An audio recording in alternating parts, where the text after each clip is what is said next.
आज मैं एक भविष्यवाणी कर रहा हूं, तुम्हारे पुराने लेवल से तुम ऊब जाओगे, क्योंकि परमेश्वर तुम्हें नए लेवल का मसा आज दे रहा है। इस मीटिंग के दौरान तुम कंफर्टेबल नहीं रहोगे उस पुराने लेवल में, क्योंकि परमेश्वर ठान चुका है तुम्हें नेक्स्ट लेवल पर लेके जाने के लिए। Receive in the name of Jesus.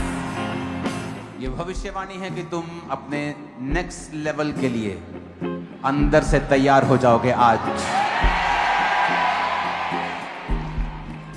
अपने घुटनों पर आओ और कहो, आज जो कुछ मैं सुनूं, चाहे वो गवाही हो, चाहे वो वचन, वो मेरे लिए हो। मैं वायदा करता हूं, मैं उसे सुनूंगा, मानूंगा और उसका प्रचार करूंगा।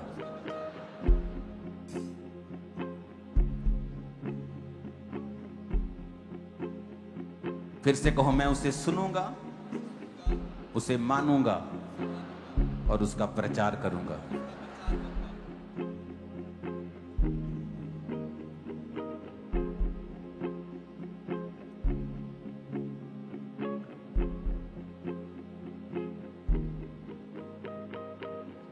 प्रभु यीशु मसीह के सामर्थी नाम में हम मानते हैं। अपनी बाइबल को पकड़ो अपने हाथों में। जो कुछ आज मैं सुनने वाला हूं, मैं प्रार्थना करता हूं, मैं प्रार्थना करती हूं कि मैं 100 गुना फलों को लेके आऊंगा, क्योंकि परमेश्वर ने आज मुझसे बात की है और वह मुझसे बात करेगा। वो अपने वचन को भेजेगा और मुझे चंगा करेगा। प्रभु यीशु मसीह के सामर्थी नाम में स्वागत है खुदावंद की प्रेजेंस में आप सबका।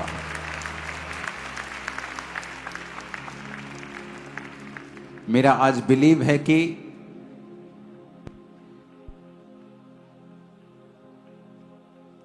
जो वचन परमेश्वर ने 31 नाइट को दिया था,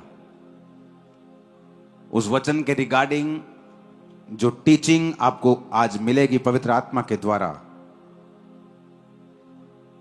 वो उन कार्यों को करेगी जो ह्यूमनली पॉसिबल नहीं है, जो सांसारिक दृष्टि से संभव नहीं है। चाहे वो आपकी लाइफ में कर्जा हो, चाहे वो आपकी लाइफ की बीमारी हो, चाहे वो स्पिरिचुअल हो, चाहे वो फिजिकल हो, आप जिस भी कंडीशन में हैं, इस वर्ड को सुनने के बाद परमेश्वर आपको एक बीज देगा और वो बीज एक पेड़ बनेगा जो आपको निकाल ले जाएगा इम्पॉसिबल सिचुएशन से। जस्ट आपको सुनना है और इस शैतान की परवाह नहीं करनी है।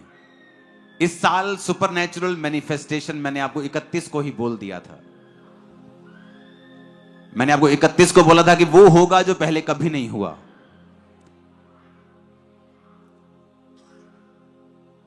तो ये परमेश्वर की प्रेजेंस है, उसकी हुजूरी है चर्च में, और शैतान के लिए ये बिल्कुल अनबेरेबल है, उसके लिए सहन करना मुश्किल है।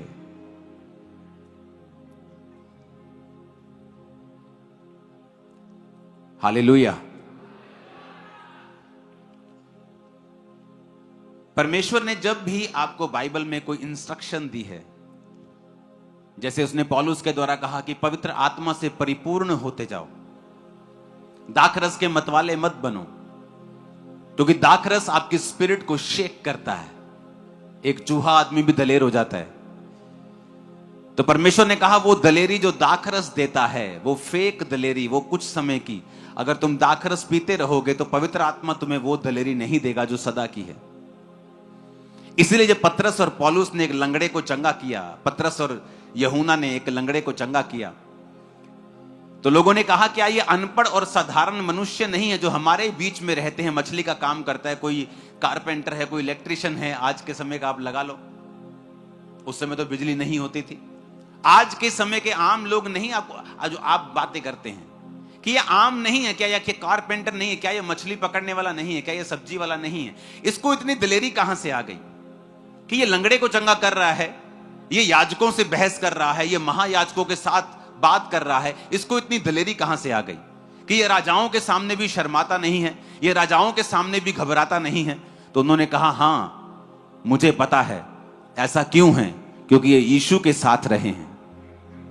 जब आप परमेश्वर के प्रेजेंस में रहते हैं, उसकी प्रेजेंस को सोखते हैं, आप वचन को सुनते हैं, परमेश्वर की हुजूरी में समय बिताते हैं, तो फिर आप साधारण मनुष्य नहीं रहते हैं और आपके अंदर सुपरनैचुरल एबिलिटीज आती हैं, अलौकिक चीजें आती हैं, साइंस एंड वंडर्स परमेश्वर आपको देता है, मिरेकल अनॉइंटिंग आपको देता है।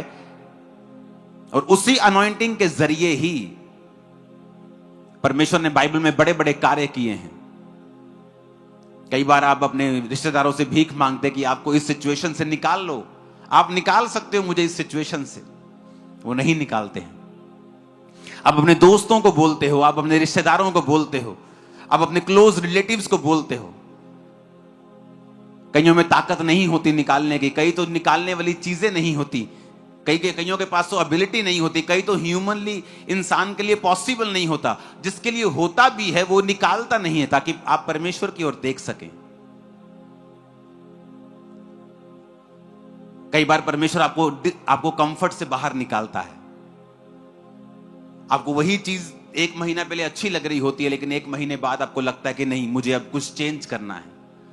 आपका कंफर्ट खराब होता है। वो कंफर्ट खराब नहीं हो रहा, परमेश्वर चाहता है कि आप अगले लेवल पर जाएं। वो चाहता है कि अब आप सोचें कि आपको नेक्स्ट लेवल पे किस तरह से जाना है, किस तरह से आपको कैच करनी है वो चीजें। दाऊद को 16 साल की उम्र में राजा बनने का मसा अगर दे दिया गया, क्योंकि वो टीन एज था, 15, 16, 13, 14, 19, 18 इतने गई था। लिखा उसके मुंह पर लाली झलकती थी, वो बच्चों के समान सुंदर था।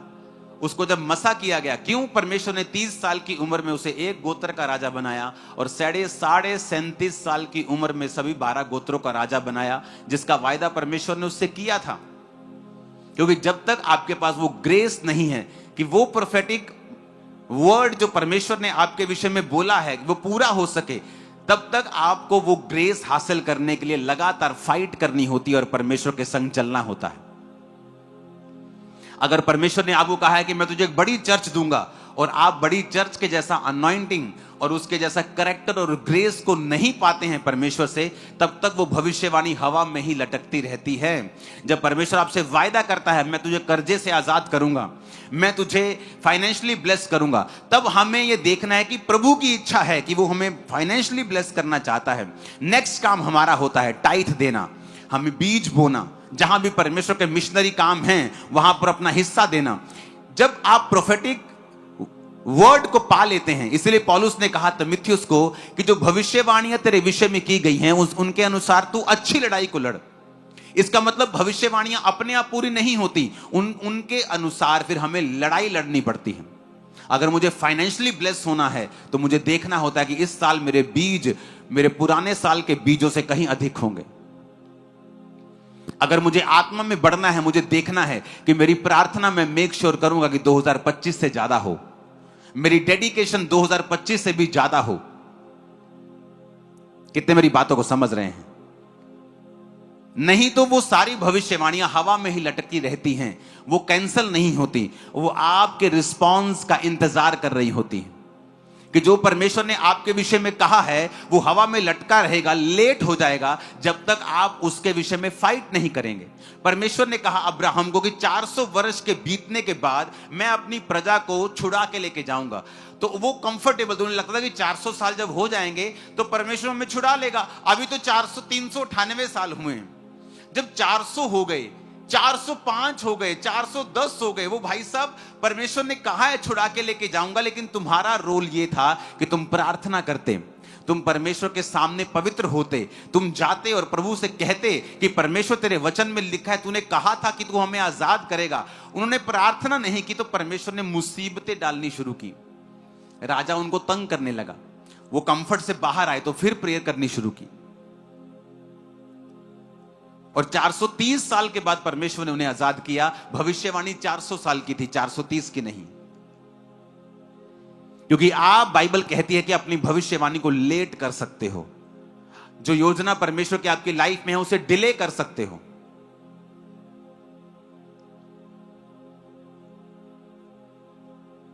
बहुत सी ऐसी प्रचार के मैंने देखे जिनको परमेश्वर ने कहा था तुम मैरिज मत करना, लेकिन जब ऐसा लड़का मिला जो आत्मिक था, उन्हें लगा कि ये भी आत्मिक है, मैं भी आत्मिक हूं, हम दोनों मिलकर प्रभु का ही काम करेंगे, हम तो ऐसा करेंगे वैसा करेंगे, अपने मन को मनाने की कोशिश की, शादी कर ली, परमेश्वर ने यूज करना बंद कर दी। चर्च में जाती थी, प्रचार करती थी, लेकिन परमेश्वर ने वैसा कभी इस्तेमाल नहीं किया जब तक उसने वो नहीं किया जो प्रभु चाहता था। भविष्यवाणियां आपके विषय में की गई हैं, बाइबल कहती है उनके अनुसार तू अच्छी लड़ाई को लड़, तू फाइट कर। अगर तू फाइट नहीं करेगा तो परमेश्वर उन योजनाओं को पूरा नहीं कर पाएगा तेरी लाइफ में। आमीन। मेरा बिलीव है कि आज आप जो वचन सुनेंगे आपकी लाइफ को सेम नहीं रहने देगा। और याद रखो, परमेश्वर ने कहा है कि इस साल आप सुपरनैचुरल मैनिफेस्टेशन को देखोगे, ऐसी अलौकिक मिरेकल्स को आप देखोगे, ऐसी मैनिफेस्टेशन होंगी, शैतान एकदम से जाहिर हो जाएगा, बिल्कुल नंगा कर देगा परमेश्वर उसको, मैं बता रहा हूं। आपको मालूम हो जाएगा आपके किस फैमिली में किस जगह पे शैतान काम कर रहा है। लोगों को सपने आएंगे परमेश्वर के, अन्य जाति लोगों को परमेश्वर के सपने आएंगे, एंजल्स दिखाई देंगे।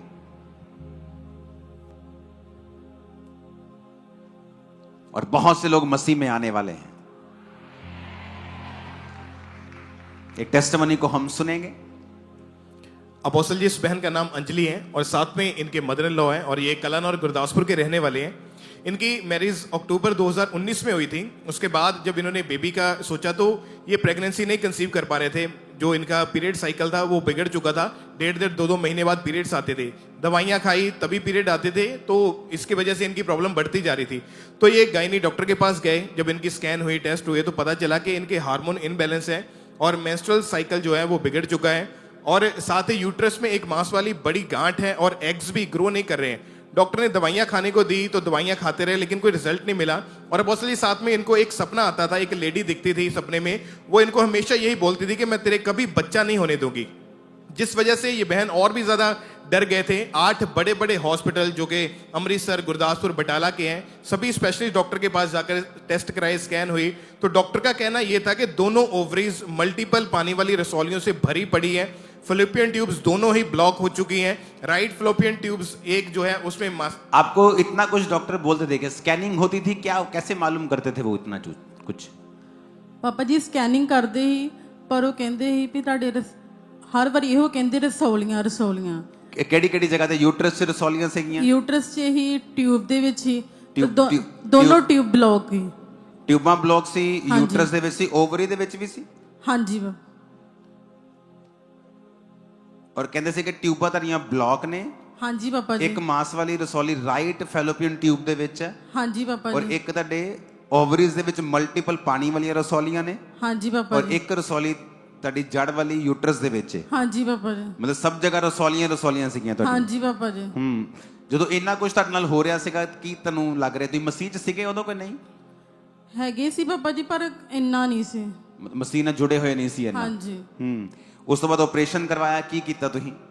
ਪਾਪਾ ਜੀ ਉਹਨਾਂ ਨੇ ਕਿਹਾ ਸੀ ਵੀ ਦੋਨੋਂ ਟਿਊਬ ਬਲੌਕ ਸੀ ਤੇ ਖੋਲਣ ਦੀ ਕੋਸ਼ਿਸ਼ ਕਰਦੇ ਆ, ਪਰ ਇੱਕ ਟਿਊਬ ਜਿਹੜੀ ਫਲੋਪੀਨ ਟਿਊਬ ਜਿਹੜੀ ਆ ਉਹਦੇ ਵਿੱਚ ਰਸੌਲੀ ਉਹਨਾਂ ਨੇ ਮਤਲਬ ਕੱਢਤੀ ਸੀ। ਪਰ ਤਦ ਵੀ ਉਹਨਾਂ ਨੇ ਕਿਹਾ ਸੀ ਵੀ ਗਾਰੰਟੀ ਨਹੀਂ ਦੇ ਸਕਦੇ ਵੀ ਬੇਬੀ ਹੋ ਸਕਦਾ ਕਿ ਨਹੀਂ। ਫਿਰ ਸਾਲ ਇੱਕ ਮੈਡੀਸਿਨ ਖਾਧੀ ਪਰ ਕੋਈ ਫਰਕ ਨਹੀਂ ਪਿਆ। ਫਿਰ ਸਾਰੇ ਆਪਰੇਸ਼ਨਸ ਕਰਾਉਣ ਤੋਂ ਬਾਅਦ, ਹਾਂਜੀ, ਟਿਊਬਾਂ ਖੁਲਵਾਉਣ ਤੋਂ ਬਾਅਦ ਵੀ ਜਦੋਂ ਪ੍ਰੈਗਨੈਂਸੀ ਤੁਹਾਡੀ ਨਹੀਂ ਸੀ ਹੁੰਦੀ, ਰਿਜ਼ਲਟ ਨਹੀਂ ਆਇਆ, ਤਾਂ ਤੁਸੀਂ 7 ਹਸਪੀਟਲ ਘੁੰਮ ਚੁੱਕੇ ਸੀ। 8ਵੇਂ ਹਸਪੀਟਲ ਨੇ ਕਿਹਾ ਕਿ ਜਦੋਂ ਤੁਸੀਂ ਇੰਨਾ ਕੁਝ ਕਰਕੇ ਦੇਖ ਲਿਆ, ਹਾਂਜੀ ਪਾਪਾ ਜੀ, ਰਸੌਲੀਆਂ ਵੀ ਕਢਾ ਲਈਆਂ, ਸਫਾਈ ਕਰਾ ਲਈ, ਤਾਂ ਵੀ ਤੁਹਾਡਾ ਕੁਝ ਕਲੀਨ ਨਹੀਂ ਹੋਇਆ, ਮਤਲਬ ਬੇਬੀ ਨਹੀਂ ਹੋ ਰਿਹਾ, ਕਿ ਤੁਸੀਂ ਹੁਣ IUI ਕਰਵਾਓ। ਹਾਂਜੀ ਪਾਪਾ ਜੀ। अपोस्टल जी, मार्च 2023 में इनका IUI हुआ और मई 2023 में इनका IVF हुआ और दोनों ही वो असफल रहे। डॉक्टर ने इनको बोला कि अब दोबारा से फिर से आपका IVF करेंगे, पर हमारी इस चीज के लिए कोई गारंटी नहीं है कि आप कभी मां बन पाएंगे, और 1% भी गारंटी डॉक्टर नहीं देते थे। और इन्होंने 4 साल लगातार दवाइयां खाई और हर महीने एग ग्रो करवाने के लिए इनको इंजेक्शन लगता था और 4 साल हर महीने वो हजारों रुपए का इंजेक्शन महंगा होता था, उसको लगाते गए। 8 हॉस्पिटल बदलने, सोलियों का ऑपरेशन करवा के देख लिया, IVF IUI सब कुछ करवा के देख लिया, कोई रिजल्ट नहीं था। उम्मीद पूरी तरह से खत्म हो चुकी थी। और IVF भी करवा लिया, IUI भी करवा लिया, ऑपरेशन हाँ भी जी करवा लिया, पापा। दवाइयां भी खा दी, 4 साल हर महीने इंजेक्शन भी लगा हाँ के जी देखे। पापा जी। ਉਸ ਤੋਂ ਬਾਅਦ ਜਦੋਂ ਕੁਝ ਨਹੀਂ ਹੋਇਆ ਫਿਰ ਤੁਹਾਡੀ ਲਾਈਫ 'ਚ ਕੀ ਚੱਲ ਰਿਹਾ ਸੀ, ਕੀ ਸੋਚਦੇ ਸੀਗੇ ਤੁਸੀਂ? ਮੈਂ ਸੋਚਦੀ ਮੈਂ ਪਤਾ ਨਹੀਂ ਕਦੀ ਮਾਂ ਬਣ ਸਕਦੀ ਆ ਕਿ ਨਹੀਂ। ਫਿਰ ਮੇਰੇ ਸਾਸੂ ਮਾਂ ਇਹਨਾਂ ਨੇ ਪਿੰਡ 'ਚ ਕਿਸੇ ਬੰਦੇ ਨੇ ਦੱਸਿਆ ਵੀ ਅਸੀਂ ਪਾਸਟਰ ਅੰਕਲ ਨਾਲ ਜਾਂਦੇ ਆ। ਫਿਰ ਮੰਮੀ ਕਹਿੰਦੇ ਵੀ ਮੈਂ ਵੀ ਜਾਣੀ ਆ ਭਲਾ। ਮੰਮੀ ਮੇਰੇ ਆਏ, ਚਰਚ ਆਏ ਤੇ ਮੰਮੀ ਨੇ ਗਵਾਹੀਆਂ ਸੁਣੀਆਂ ਤੇ ਇਹਨਾਂ ਦਾ ਵਿਸ਼ਵਾਸ ਵਧਿਆ। ਫਿਰ ਇਹਨਾਂ ਨੇ ਮੈਨੂੰ ਕਿਹਾ ਵੀ ਤੂੰ ਜਾ ਚਰਚ। ਫਿਰ ਮੈਂ ਆਪਣੇ ਚਾਚਾ ਜੀ ਦੇ ਬੇਟੇ ਦੇ ਨਾਲ ਮੈਂ ਚਰਚ ਆਈ।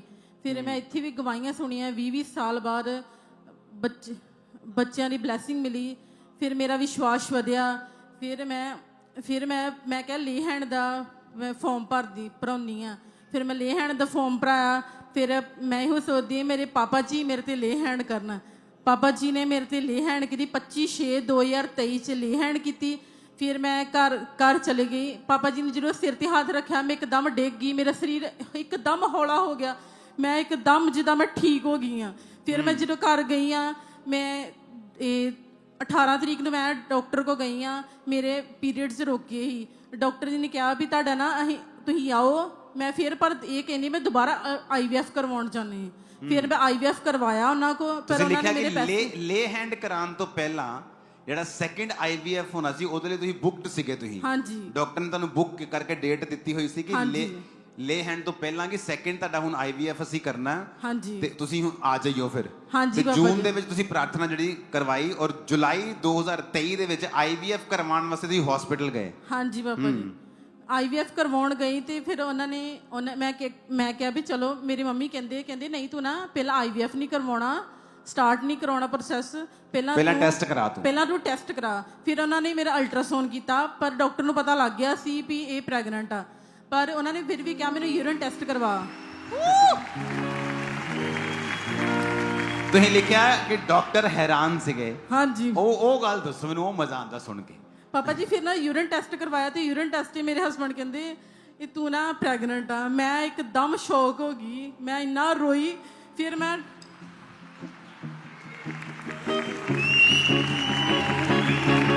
क्योंकि जिंदा खुदा है खुदा, जिंदा खुदा है खुदा, क्योंकि जिंदा खुदा है खुदा, जिंदा खुदा है खुदा, जिंदा खुदा है खुदा, जिंदा खुदा है खुदा।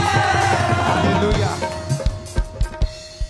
ਤੁਸੀਂ ਲਿਖਿਆ ਡਾਕਟਰ ਹੈਰਾਨ ਸੀਗੇ। ਉਹ ਤੁਹਾਡਾ ਰੋਣਾ ਬੰਦ ਨਹੀਂ ਸੀ ਹੋ ਰਿਹਾ। ਹਾਂਜੀ। ਇਹ ਸੀਨ ਸਮਝ ਨਹੀਂ ਆ ਰਿਹਾ ਕਿ ਇਹ ਲੇਡੀ ਰੋਈ ਜਾ ਰਹੀ ਹੈ, ਡਾਕਟਰ ਹੈਰਾਨ ਹੈ, ਹੋ ਕੀ ਰਿਹਾ?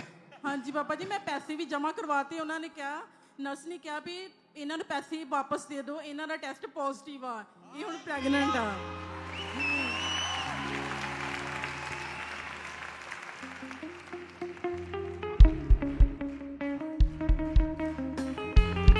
ओह जीसस। सुनो अभी टेस्टिमनी पूरी सुनना। जब परमेश्वर आपको देता है ना, उसकी एक निशानियां होती हैं कि नेचुरली ये पॉसिबल नहीं है। इसकी बॉडी वो कंसीव करने के लिए नेचुरली तैयार नहीं है।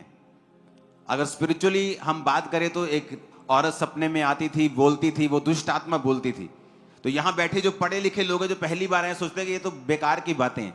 मेडिकली बताओ क्या था? तो मेडिकली सब टेस्ट मौजूद हैं, सब स्कैनिंग्स मौजूद हैं, ऑपरेशन हुआ, सब कुछ हुआ, इंजेक्शंस लगते रहे, कोई प्रेगनेंसी नहीं। जब नहीं हुई तो लास्ट होप होती है IUI के बाद, फिर लास्ट टू लास्ट होप होती है IVF। उसके ऊपर कुछ नहीं होता। वो भी करवा के देख लिए, वो फेल थे। सेकंड IVF के लिए बुक थे। लेकिन जब ले हैंड हुआ, उसके बाद जब टेस्ट करवाया, वो पॉजिटिव निकला। उसके बाद टेस्टिमनी सुनना क्या हुआ। और अपोस्टल जी उसके बाद जब 6 मंथ तक इनकी प्रेगनेंसी अच्छी चलती रही और 7th मंथ में प्रेगनेंसी में जब लिवर पेन इनको अचानक से स्टार्ट हो गई, तो हॉस्पिटल जब लेकर गए तो डॉक्टर ने इमरजेंसी डिलीवरी करने को बोला। और जब डिलीवरी हुई तो प्री मैच्योर बेबी जो था, बेबी बॉय पैदा हुआ। और बेबी को उस समय कितने ग्राम का बेबी था आपका जब पैदा हुआ? 1200 ग्राम ਦਾ ਸੀ। इमेजिन। अब आप कहेंगे ऐसा क्यों जब परमेश्वर ने दिया? यही निशानी है कि ये परमेश्वर ने दिया। क्यों? मैं बताता हूं क्यों। सुनो, जब आपकी बॉडी नेचुरली तैयार नहीं है कंसीव करने के लिए, और आपकी लाइफ में सडनली आप जब चर्च में आते हैं, आपकी स्पिरिचुअल लाइफ जब ग्रो करती है, आप एक तरह का एक रास्ता ओपन कर देते हैं। आपको पता है कि लोगों को लगता है कि स्पिरिचुअली मतलब कि ये बेवकूफ लोगों का काम है। आपको नहीं पता, जब आप स्पिरिचुअली ग्रो करते हैं, सडनली आप हेवन का एक वे ओपन कर देते हैं कि जो कुछ आपकी लाइफ में ह्यूमन से, इंसान से पॉसिबल नहीं हो रहा, मेडिकल से पॉसिबल नहीं हो रहा, आपकी ताकत से, आपकी पढ़ाई से, स्किल से कामयाब नहीं हो रहा, हेवन का वो वे ओपन होता है आपको छूने के लिए। इसीलिए जब चर्च में आप लोग आते हो, आपकी लाइफ में कोई प्रॉब्लम होती है, आपको बोला जाता है टेस्टिमनी सुनो, वचन को सुनो। आपको स्पिरिचुअली ग्रो करना है ताकि आपके लाइफ में जो वे है, जो रास्ता है, जो खुदा का दरवाजा है, वो खुले और परमेश्वर आपको छुए। अब प्रभु ने छू लिया, सेकंड आईवीएफ के लिए पैसे दिए हुए हैं, सब बुक्ड है, जस्ट टेस्ट करवाया तो पॉजिटिव आया, पॉजिटिव टेस्ट कराया तो प्रेगनेंसी निकली।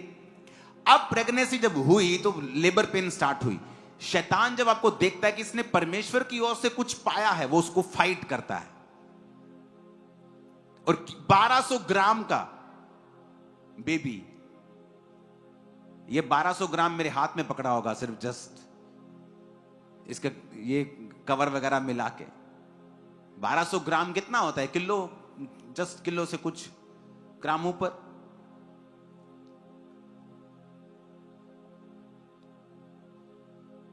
$1200 ग्राम का बेबी हुआ। लंग्स नहीं बने थे, इसके प्रॉपर नहीं बने थे। हाँ जी पापा जी। कोई गारंटी डॉक्टर्स नहीं दे रहे थे। हाँ जी पापा। क्या हुआ उसके बाद? फिर सुनना। अपोस्टल जी, इन्होंने एएनएम हॉस्पिटल प्रेयर लाइन के ऊपर बच्चे की प्रेयर रिक्वेस्ट को सेंड किया और 9 जनवरी 2024 की बात है, प्रेयर माउंटेन से अपोस्टल जी आपने जूम ऐप के थ्रू बच्चे के ऊपर ले हैंड प्रेयर करी थी। उसकी वीडियो है हमारे पास। आपने स्पेशल नाम लिया बच्चे का और उसके लिए प्रेयर करी। अंजलि, प्रीमेच्योर बेबी, छूने से अपने हाथों को उठा। सब लोग, सब गेस्ट अपने हाथों को उठाओ इस बच्चे के लिए। दूर बीमारी, इस बच्चे की छाती के ऊपर क्या सूजन है, किस प्रकार की? क्या कोई बता सकता है इसके पास जो है?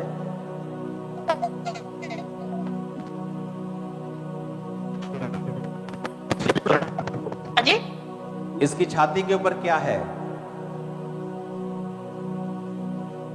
ये वाला टेम्परेचर प्रॉपर लाइट नहीं है।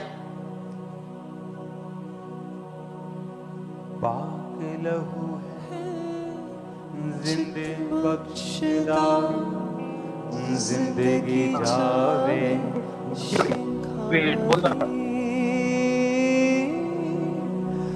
पाक लहू है जिंदे बख्शदा। इस पे अपने हाथों को उठाकर जीवन की आत्मा को इस पे भेजो। जीवन की आत्मा पर, जो कि जीवन देने वाली आत्मा है, वो इस पे जाए। अपने हाथों को उठाओ गैर भाषा।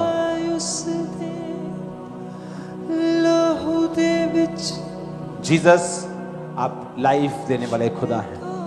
आपके घर में कोई मौत नहीं है। इस बच्चे को भी आपने बनाया है, प्रीमेच्योर नहीं, आज से ये मैच्योर बेबी हो इन जीसस नेम। इसके सारे अंग बराबर हो जाए राइट नाउ। सारी सूजन, इन्फेक्शन खत्म हो जाए in the mighty name of Jesus. ये बड़ा हो खुदावंद, चर्च में आए टेस्टिमनी को देने के लिए खुदावंद। In the mighty name of Jesus आमीन। हो जाए बरकत हमारी। बोलो यीशु दे लहू, यीशु दे लहू, बोलो यीशु दे लहू,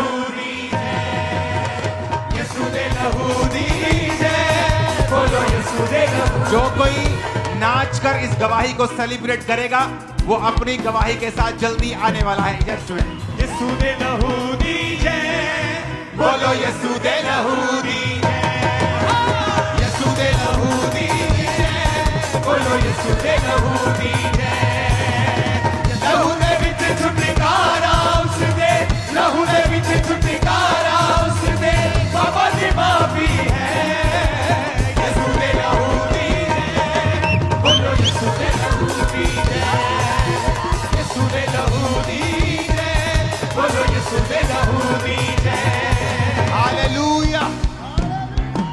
ऐसे ही रहने देना, वो पिक्चर ऐसे ही रहने देना। वो देखो इधर की पिक्चर दिखाना जरा, इधर जो बिल्कुल लास्ट में है ना, इधर जूम करना। वो देखो शायद पीछे हाथ है, वो बच्चे के सिर के पीछे वो देखो हाथ है। No no no no no, कौन है अंदर? वो देखो इधर जो लाल सा बच्चा है उसके पीछे वो शायद हाथ है ना, वो उंगली है ना, देखो वो उंगली है ना, वो देखो। इससे मालूम होता है आपको बच्चे का साइज क्या था। देखो वो देखो। ओ यस, हाँ अब फुल पिक्चर दिखाना। No no no, full full full, double full, yes. अगर आप देखोगे यहां आईसीयू में, आईसीयू से भी ज्यादा एनआईसीयू लग रहा है मेरे को। इधर जो ग्रीन बच्चा है, ग्रीन ग्रीन ग्रीन वाले बेल्ट जो नीचे मैट में, उसको जूम करना, ध्यान से छाती देखना बच्चे की। इधर करो और, यस, और करो। नो नो नो, कौन है अंदर? कौन है अंदर? ये आदमी जितना बोला उतना कर अंदर। नो, बैक करो उसे। ये वाला इधर राइट साइड, उसकी छाती, हाँ ये देखो, ध्यान से छाती देखो इसका। आपको मालूम होगा ये नॉर्मल नहीं था। ये देखा, पहले शैतान होने नहीं दे रहा था, जब हो गया तो वो कहता वापस लेके जाऊंगा। सुनो, जिस जीसस ने पहले दिया था, अगर उसी जीसस के पास रहेंगे तो वो छीनने नहीं देगा। अब इस बेबी को दिखाओ, कौन कहेगा ये वही है? ओ तारीफ करो जितनी कर सकते हो। शिफा देवे ओ सब लोगों को। सुनो, फाइट करना। अब मेरे को मालूम, मैं जब प्रेयर कर रहा हूं, मेरे को नहीं पता कि ये प्रोफेटिक बेबी है, ये कैसे हुआ मेरे सामने। जस्ट मेरे को ये भी नहीं पता होता आज कौन है प्रेयर के लिए, प्रेयर लाइन में कौन है जो जूम पे आज आएगा, मेरे को कुछ नहीं पता। वो जस्ट लगा के रखते, मैं आता हूं, जिस पे आत्मा कहता है मैं उसको छूता जाता हूं, बाकी को बोलता हूं अपने हाथ उठाओ, परमेश्वर आपको छू रहा है, दैट्स इट। मुझे थोड़ी पता ये चर्च से मिला है या प्रभु से मिला है। ये चर्च के लोगों को भी अवेयर होना पड़ता है कि जब शैतान ने अटैक किया तो मुझे उसी जगह वापस जाना है और उसी अनॉइंटिंग के नीचे जाना है जिसने मुझे छुड़ाया था। अब इमेजिन करो, एक सिस्टर को पहले हार्मोन्स प्रॉब्लम होती है, पीरियड प्रॉब्लम्स होती हैं, उसके बाद चेक करवाया जाता तो हर जगह रसौलियां, ओवरीज में रसौलियां, ट्यूब्स ब्लॉक हैं, यूट्रस में एक जड़ वाली मांस वाली रसौली है, ऑपरेशंस होते हैं, ट्यूब्स खुलती हैं, कुछ नहीं हुआ। अच्छा, दवाई इंजेक्शन लगा देते हैं, 4 साल इंजेक्शन लगते हैं, कुछ नहीं हुआ। आईयू कराई के देखो, कुछ नहीं हुआ। आईवीएफ करा के देखो, कुछ नहीं हुआ। अब सेकंड आईवीएफ के लिए पैसे दिए हुए हैं, बुक्ड हैं, लेकिन 25 जून को ले हैंड हो जाता है। जब जुलाई में जाके चेकिंग होती है तो मालूम पड़ता है आप प्रेग्नेंट हैं। डॉक्टर हैरान है, वाइफ रो रही है।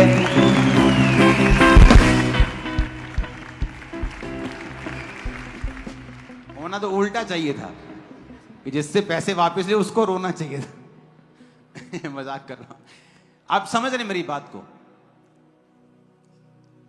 डॉक्टर्स खुदा की ओर से हैं, लेकिन जब परमेश्वर ठान ले कि आपको कुछ दिखाना है कि जो कोई नहीं कर सकता उसे मैं कर सकता हूं।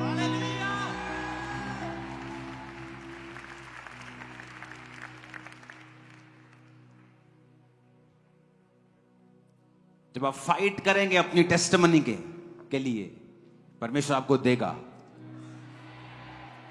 जब आप स्पिरिचुअल चीजों के लिए अपने आप को ओपन करते रहेंगे और पुश करते रहेंगे अपने को स्पिरिचुअल लाइफ में आगे बढ़ने के लिए, क्योंकि ये आसान नहीं है। जिस शैतान ने लोगों को पकड़ा होता है वो कहता है ये मेरा शरीर है, मैं इसको छोड़ के नहीं जाऊंगा।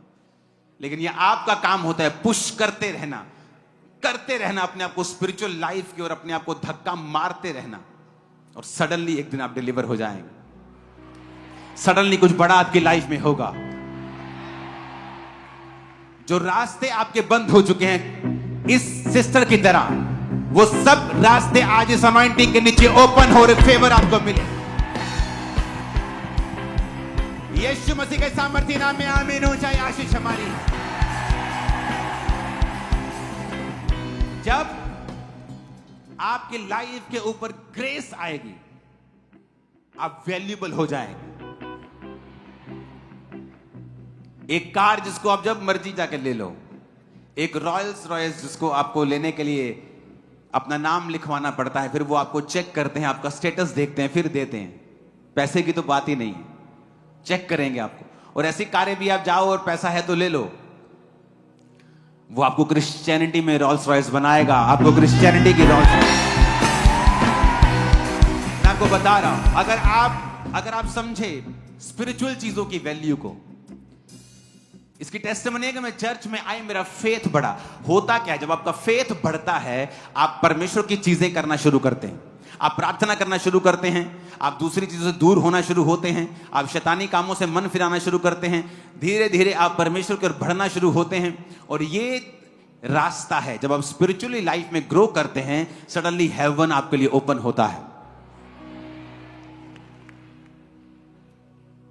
अगर आपको देखना है सुपरनैचुरल मैनिफेस्टेशंस, अगर आपको देखना है कि कुछ अलौकिक हो, कुछ जबरदस्त मेरी लाइफ है, मेरी सेवकाई में हो, जितनी प्रार्थना कर सकते हो करना इस साल। इस मंगलवार को,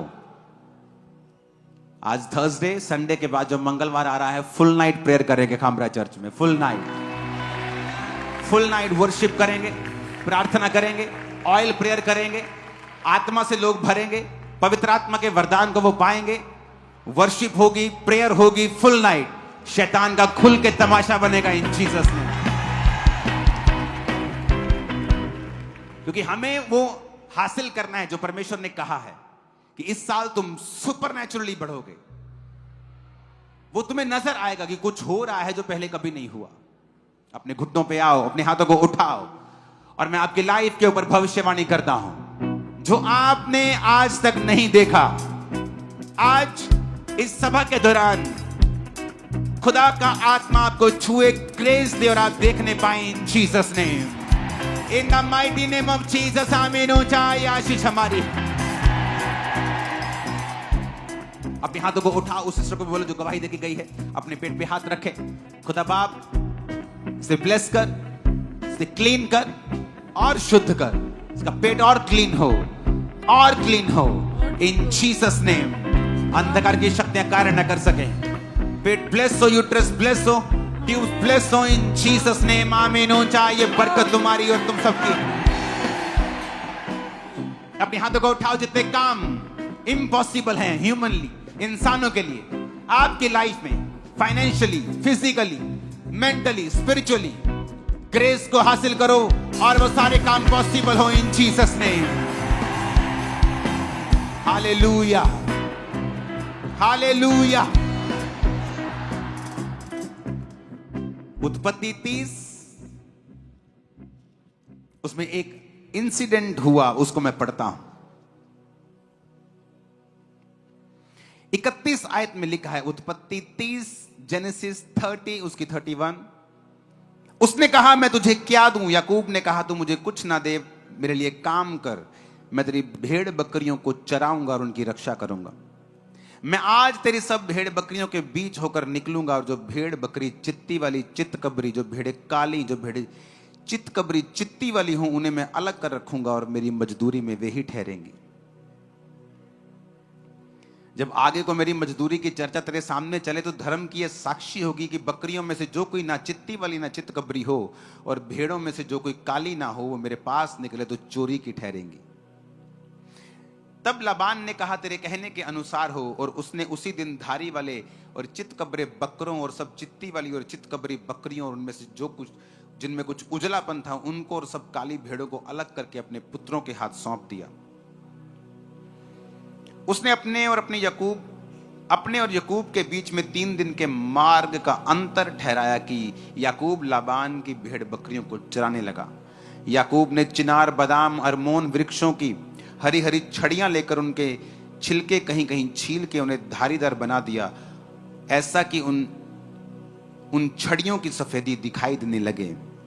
तब छीली हुई छड़ियों को भेड़ बकरियों के सामने उनके पानी पीने के कठौती में खड़ा किया, और जब वो पानी पीने के लिए आई तब गर्भवती हो गई। छड़ियों के सामने गर्भवती होकर भेड़ बकरियां धारी वाले, चित्ती वाले और चित्तकबरे बच्चे जनी। तब याकूब ने भेड़ों के बच्चों को अलग अलग किया और लाबान की भेड़ बकरियों के मुंह को चित्ती वाली और सब काले बकरों की ओर कर दिया और अपने झुंडों को उनसे अलग रखा और लाबान की भेड़ बकरियों से मिलने ना दिया। तब बलवंत जब भेड़ बकरियां गर्भवती होती थी तब याकूब उन छड़ियों को कठोतों के सामने रख देता था जिससे वो छड़ियों को देखते हुए गर्भवती हों, परंतु निर्बल जब गर्भवती होती थी वो उनके आगे नहीं रखता था। इससे निर्बल निर्बल तो लाबान की रही और बलवंत बलवंत याकूब की हो गई। इस प्रकार वो पुरुष धनाढ्य हो गया, अत्यंत अमीर हो गया और उसके बहुत सी भेड़ बकरियां, दासियां, दास, ऊंट और गधे हो गए। सब बोलो आमीन।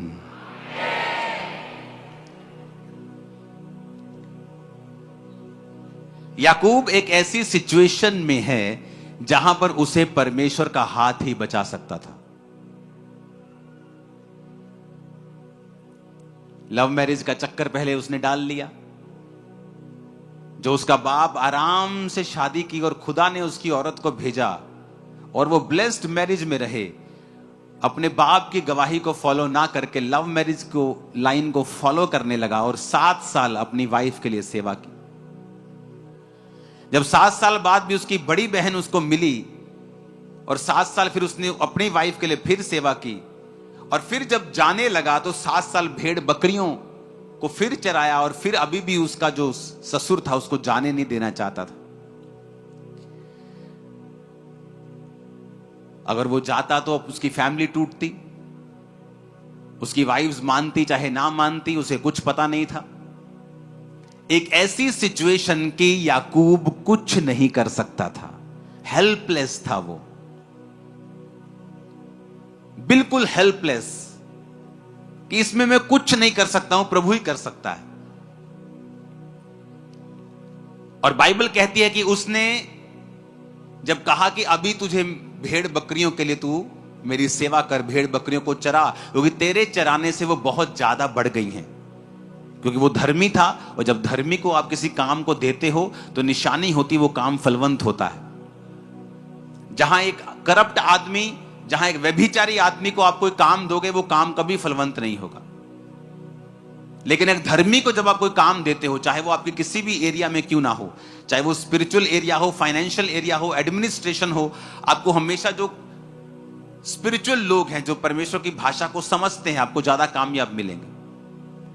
अब यहां पर वो फंस चुका है और उसने, बाइबल कहती है, उसने, परमेश्वर ने उसको एक दर्शन दिया, एक विजन दिया और उस विजन के मुताबिक उसने अपने ससुर से बात की कि ठीक है, मैं तेरी भेड़ बकरियों को चराने के लिए तैयार हूं, लेकिन एक शर्त के ऊपर। अपने पड़ोसी को बोलो, परमेश्वर असंभव काम को करेगा। आमीन। अब उसने कहा एक ऐसा काम करते हैं हम लोग, हम 2 झुंड बना लेते हैं, 2 झुंड कर लेते हैं, एक इधर वाला झुंड और एक इधर वाला झुंड। कहता तू आज इन सब बकरियों में घूम, इन सब भेड़ों में घूम, और जो जो भेड़ तुझे लाइनों वाली दिखाई देती है, लाइनों वाली भेड़, चितकबरी, काली, कहता वो सारी निकाल ले, सारी अलग कर दे इनसे। मतलब भूरी भूरी रह गई,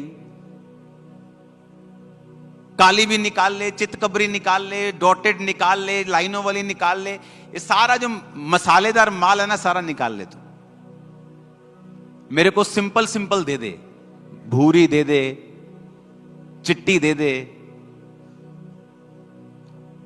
और फ्यूचर में अब मैंने सारी तेरे को भेड़े दे दी, चितकबरी, लाइनों वाली सब तेरे को दे दी।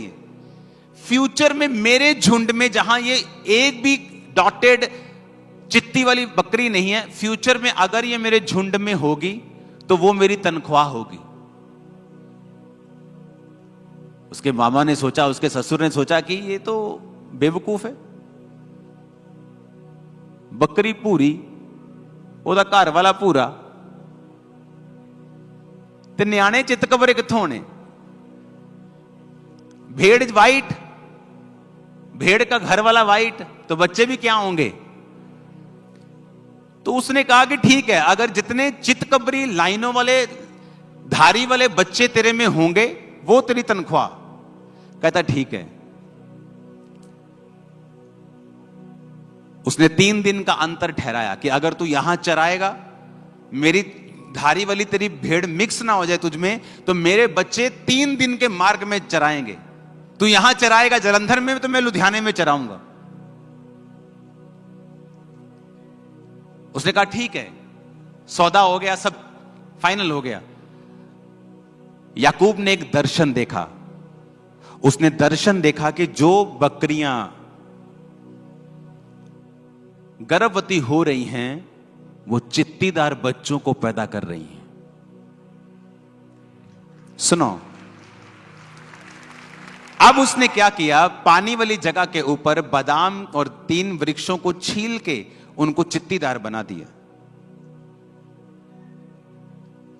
और जब बाइबल कहती है कि जब कोई मजबूत भेड़, जब कोई बलवंत भेड़ गर्भवती होती थी, तो वो पानी पीने उनको वहां लेके आता था जहां बादाम की और सब पेड़ों की छड़ियां छीली हुई हैं। जब कमजोर गर्भवती होती थी, वो उनको छड़ियों को उनके सामने नहीं रखता था।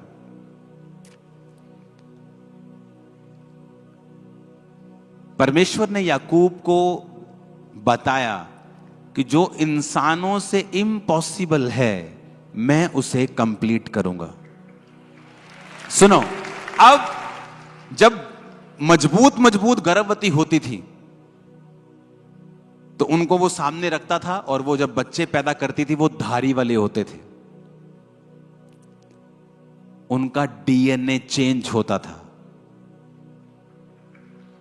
सुनो, अब जब बच्चे पैदा होने लगे, मजबूत बच्चे याकूब के बढ़ने लगे, और सब अच्छी बकरियां भेड़ें मोटे मोटे बच्चे पैदा करने लगी, और वो सारी धारी वाले होते थे। और जो कमजोर बकरियां थी, वो जो बच्चे पैदा करती थी, वो उन्हीं के जैसे होते थे, लाल भूरे होते थे, लेकिन वो कमजोर होते थे। जब दिन बीतते गए, साल बीतते गए, याकूब एक अमीर इंसान बन गया और परमेश्वर ने उसको छुड़ाया। सुनो, एक लड़की बिगड़ गई, मां क्रिश्चियन, और बिगड़ गई। इतना बिगड़ गई कि अपने पिता के दोस्तों के साथ और अपने भाई के दोस्तों के साथ भी वो गलत थी। घर में लड़ाई हुई, घर छोड़ के चली गई। मां गई पास्टर के पास और पास्टर को बोला, पास्टर जी प्रार्थना करो मेरी बेटी मर जाए, क्योंकि मेरी बेटी हमारे लिए एक बेइज्जती का कारण बन चुकी है। प्रेयर करो मर जाए। उसने कहा तू ऐसा क्यों कह रही है? उसने कहा प्रार्थना करो ये मर जाए, हमारे लिए मर चुकी है, वो घर नहीं आती, हमने निकाल दिया, मर जाए वो। उसने कहा चल मेरे सामने बैठ। वो बैठी और उसने कहा एक दर्शन देख कि तेरी बेटी सफेद कपड़ों में है और वो प्रचार कर रही है, और एक दर्शन देख और प्रार्थना कर। सुनो, वो रोज दर्शन देखने लगी कि मेरी बेटी व्हाइट कपड़ों में है और प्रचार कर रही है, व्हाइट कपड़ों में है और प्रचार कर रही है। एक दोपहर को दरवाजे पे कोई नॉक करता है, उसकी बेटी अंदर आती है, और जैसे ही मां दरवाजा खोलती है, वो उसके लिए प्रार्थना कर रही थी, तो वो उसको गले लगा लेती है और वो रोने लग जाती है, और वो कहती है कि मैं गाड़ी के नीचे आके सुसाइड करने जा रही थी, मेरे अंदर से आवाज आई कि अपनी मां को मिल एक बार। तो जब मैं आ रही थी, मुझे यह था कि अगर मेरी मां ने मुझे स्वीकार नहीं किया तो मैं सुसाइड कर लूंगी। लेकिन जब वो अंदर आई, उसकी मां प्रार्थना कर रही थी विजन के साथ, दर्शन देखते हुए।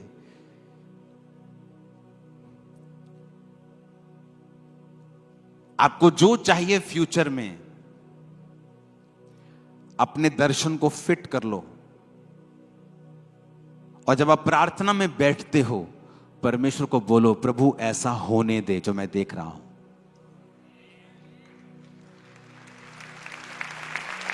आपको शायद मालूम नहीं है,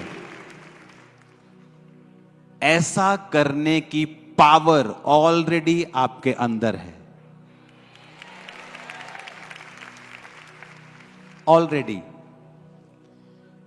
ये पावर ऑलरेडी आपके अंदर है ऑलरेडी।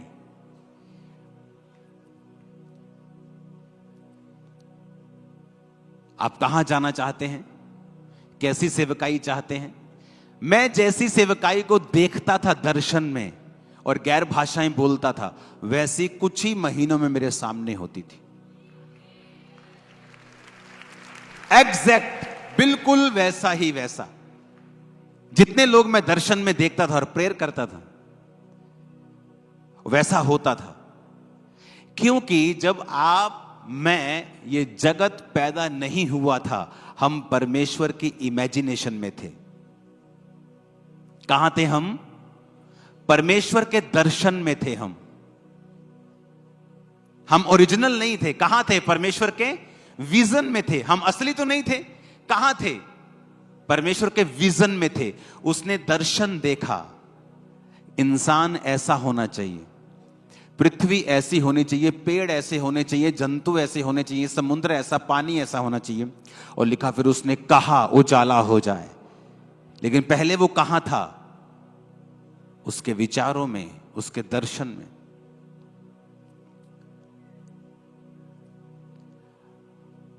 आप चाहते हैं आप हेल्दी रहें, आप चाहते हैं कि आपकी लाइफ में मिरेकल हो, दर्शन देखो, विजन देखो। आपके पास बेबी नहीं है, विजन देखो कि आप बेबी को खिला रहे हैं, बेबी आपके पास है, आप प्रेयर कर रहे हैं, आप गैर भाषा बोल रहे हैं, आप विजन देख रहे हैं। उसने कहा तू अपने कामों को यहोवा पर डाल दे, वो तेरी कल्पनाओं को क्या करेगा? सिद्ध करेगा। तेरी कल्पनाएं, तेरी कल्पनाएं, तेरी इमेजिनेशन। यानी एक क्रिश्चियन व्यक्ति के पास पावर है अपनी इमेजिनेशन को रियलिटी में बदलने के लिए। और वहां पे सेंस नहीं चलती। अब सेंस क्या है? ब्राउन गोट है, ब्राउन ही उसका हस्बैंड है, और बेबी चित्ती वाले पैदा हो रहे, धारी वाले पैदा हो रहे, चितकबरे पैदा हो रहे। पहले तो उसके ससुर से बेवकूफ है। अब भेड़ वाइट है, सब वाइट हैं, तो बच्चे कैसे काले चिट्टे पैदा हो जाएंगे? लेकिन उसने कुछ देखा था।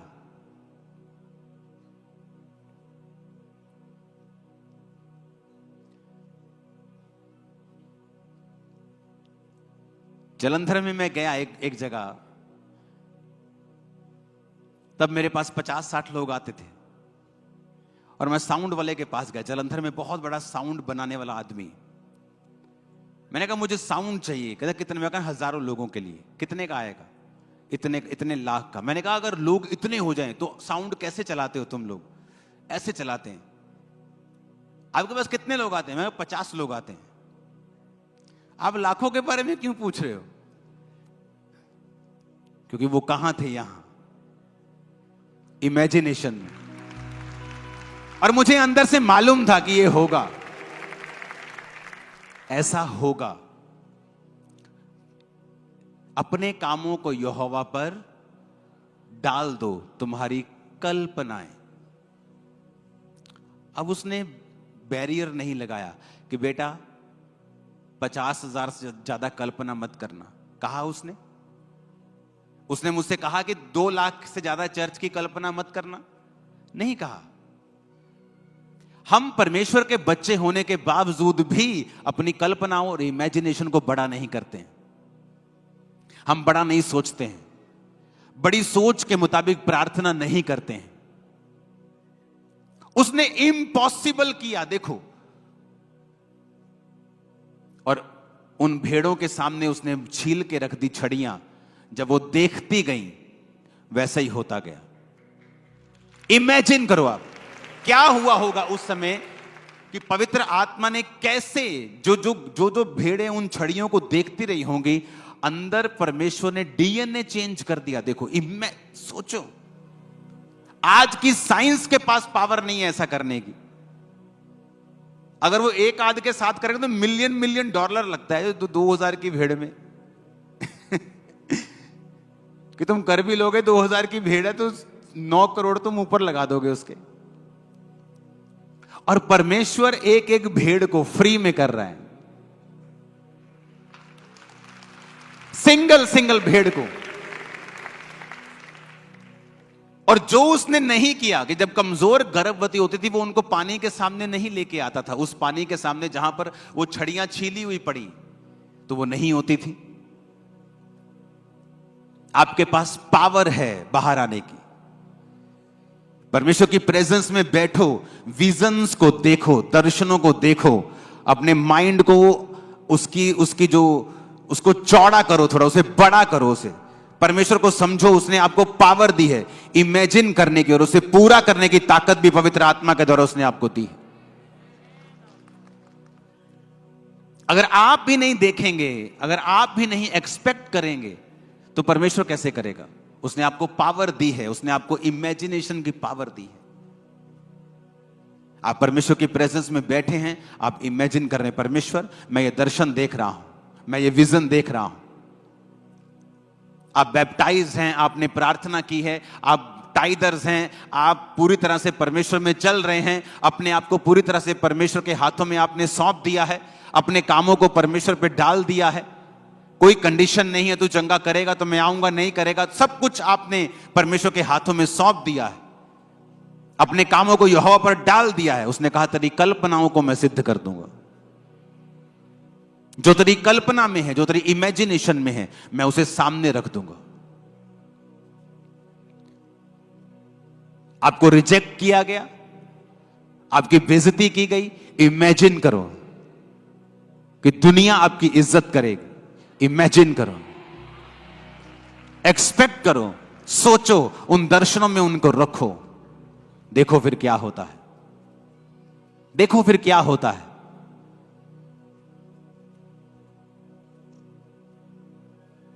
हालेलुया। इमेजिन किया, कर्म भी किया, इमेजिन किया, कर्म भी किया।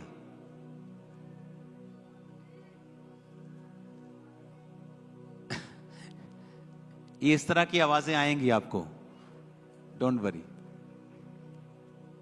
अपने पड़ोसी को बोलो इमेजिन करो और कर्म भी करो।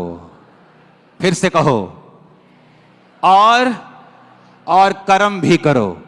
तो जो तुमने इमेजिन किया है वो पूरा होने वाला है। आमीन। ऊंचाई आशीष हमारी।